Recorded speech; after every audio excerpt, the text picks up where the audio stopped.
In the long river of history, countless heroes have pursued the brilliant moment of achieving success and fame, but few can choose to exit gracefully at the peak of their careers. Today, we will explore an ancient and eternal wisdom together. Retiring at the right time is the best strategy. This is not only a strategy but also a philosophy of life, originating from the 9th chapter of Laozi's Tao Te Ching, which contains profound life philosophy and wisdom. Laozi, the ancient sage, conveyed a core idea to us with concise and powerful language. Choosing to step back in time after achieving success is the utmost wisdom. Let's step into Laozi's world together and interpret his teachings that have been passed down for thousands of years. To speak of shame is better than to act with shame. To be sharp and pass on is not to be preserved for long. To have a house full of gold and jade, no one can keep it. To be rich and arrogant, one brings disaster upon oneself. To achieve success and then retire, this is the way of heaven. These words, though brief, contain rich life wisdom. They tell us, when wealth accumulates to a satisfactory level, stop in time to avoid the trap of greed. When our edge is sharp, we must know that sharpness cannot last long, and humility can endure. When the house is full of gold and jade, we must understand that the protection of material things is fragile, and the true wealth is the peace of mind.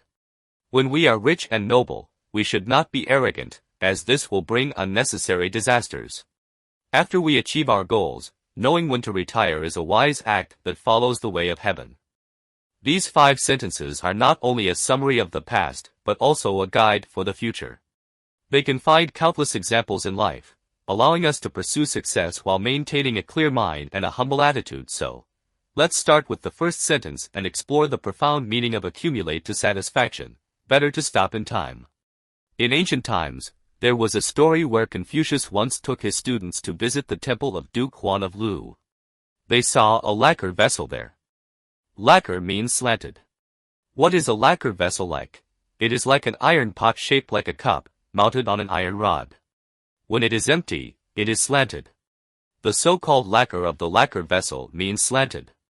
When it is empty, it is slanted. You can scoop water into it, and the disciples did so, scooping water into the vessel.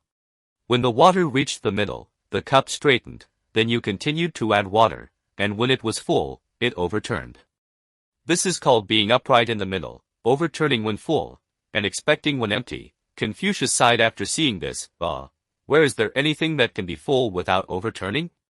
It reminds us that anything that is full will eventually overturn. So it is best to accumulate to satisfaction and stop in time. Confucius was obviously deeply inspired, and in Mencius, there is a sentence that describes Confucius' zhoni does not go to extremes.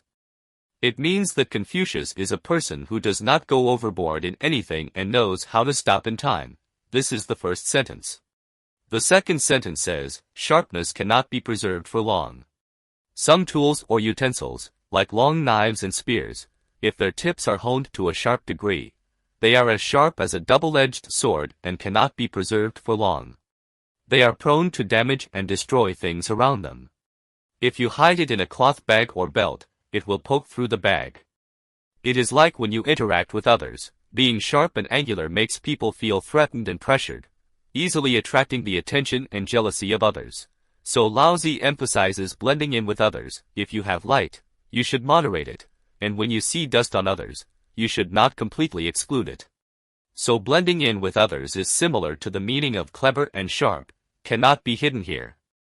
The third sentence, we often hear the first half of the 4 words, which sounds good, called a house full of gold and jade, but the next 4 words, no one can keep it, no one can keep it. So we often remind each other, be careful, if you have money, it is not easy to keep. Money is an external thing. If you have too much, you not only have to think about how to keep it but also easily attract the covetousness of others. Others will steal, rob, and cheat to deal with you. So although you have wealth, but troubles emerge endlessly, and troubles are inevitable. So this a house full of gold and jade, no one can keep it is opposite to the first sentence of it is better to act than to speak. You continue to collect, you continue to make money, and it becomes the third sentence, a house full of gold and jade, no one can keep it. The fourth sentence, like the second sentence, can also be compared to said in the second sentence that you have honed it to a sharp degree, and it cannot be preserved for long. So what does the fourth sentence say? Rich and arrogant, bring disaster upon oneself. If you are rich and you are still arrogant, you will bring disaster upon yourself. It is like you have honed it very sharp, you cannot keep it for a long time, and it is easy to hurt the people and things around you. So what is fault? The structure of this word is a person plus each is the each of the students, a person plus each is fault, which means everyone has their own ideas. At this time, it is difficult to be united, and difficulties and disasters will begin to appear. The word fault is used most in the I Ching. The I Ching has 64 hexagrams. Each hexagram has 6 lines, so there are 384 lines, and the word no fault appears 95 times in the 384 lines. No fault is a word that often appears in the hexagram and line statements of the I Ching. If you touch this line, it means there is no difficulty, and there is no special disaster, just like ordinary times. Being able to touch is almost the same as ordinary times, which means it is good. So here it reminds you, if you are rich and arrogant, you will cause trouble for yourself. At this time, you may let others deal with you. So when Confucianism talks about wealth and nobility, it not only tells you not to be arrogant but also hopes that you will be rich and polite. When Taoism talks about wealth and arrogance, it tells you that there will be sequelae, and directly tells you that benefits and harms are relative. So the last sentence is the most profound, which is what we often say achieving success and then retiring. Laozi said achieving success and then retiring. Tax means the same as finishing things. Speaking of achieving success and then retiring, it is a good warning in life. We will give 2 ancient examples to illustrate. One is in the late spring and autumn period. We know the story of Gojian's restoration. King Gojian of Yu was defeated by King Fuchai of Wu. Gojian tried to beg for mercy, sleeping on firewood and tasting gall, doing cattle and horses for Fuchai, 10 years of gathering, 10 years of teaching, and finally succeeded in restoring the country. In the process, there were 2 ministers who were the most helpful assistants. One was Fan Li, and the other was Wen Zhong. After Gojian succeeded in restoring the country, Fan Li retired and left the court to do business in other places. But Wen Zhong thought that he had made a great contribution and should be able to enjoy happiness now. But he forgot one thing: some people can share poverty, but not necessarily wealth. So Wen Zhong died miserably later, and Fan Li went to do business, now to the state of Tao, called Zhugang, so later known as Tao Zhugang, became a famous ancient businessman. Sima Qian in historical records Huaxi biography inside.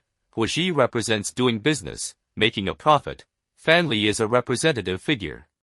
Historical records said he 3 to 1,000 gold, 3 times to earn 1,000 gold, and then scattered 1,000 gold to the poor relatives and friends, representing a model of entrepreneurs after making money can help others, engage in social welfare activities. He lives happily and realizes his own ideals, so achieving success and then retiring. In Fan Li is a very good example. Another is Li Si, the prime minister of Qin Shi Huang.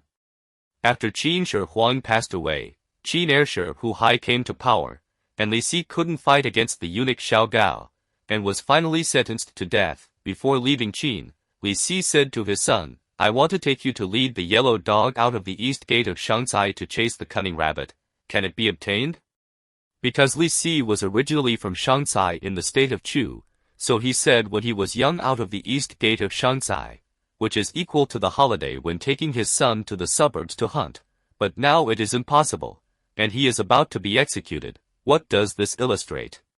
It illustrates that Li Si did not know how to achieve success and retire, and could not take it easy, and the result was very tragic. In fact, in Zhuangzi, there are also some similar stories. In Zhuangzi, Liu Kou, it is said, "Have you seen the cow that is sacrificed? When it was raised from a young age, it ate grass and soybeans, and wore a brocade robe, enjoying many years like this. But in the end, it was led to the temple to be used as a sacrificial offering. At this time, the cow would hope to have been a lonely calf from the beginning. Can it be obtained? The same as Li Si's sigh before death, can it be obtained? So do not envy others' wealth and nobility. If you are lucky enough and capable enough to get rich and noble, you should restrain the edge, accumulate to a certain extent to do good, engage in social welfare, and accumulate virtue for yourself and your children. If you are rich, not only should you not be arrogant, but you should also be humble, rich and polite, so that you can continue to maintain peace and happiness. The last 3 words of this chapter are called the way of heaven. In the whole book of Laozi, the way of heaven has appeared how many times? It has appeared 5 times. Another time it directly said the way of heaven, the consciousness is close. These 56 times of the way of heaven are saying what? Laozi's so-called heaven indeed refers to the whole nature, that is, the universe as a whole. It has a natural law, to maintain a balance. For example, when summer is too hot, it begins to cool down slowly, forming autumn. When winter is too cold, it begins to warm up slowly, turning into spring. This is the way of heaven, to maintain a balance. There are natural laws. But on the other hand, the way of heaven is beneficial to all things, and it does not consider what it wants. So from here, we can see that the ancients' observations, the ancients summarized the laws of the natural cycle. There are his ecological balance reasons. This is what Laozi said in the first chapter. Therefore, there is always no desire to see it's wonderful. If you do not have any subjective desires, you can see the wonders of all things.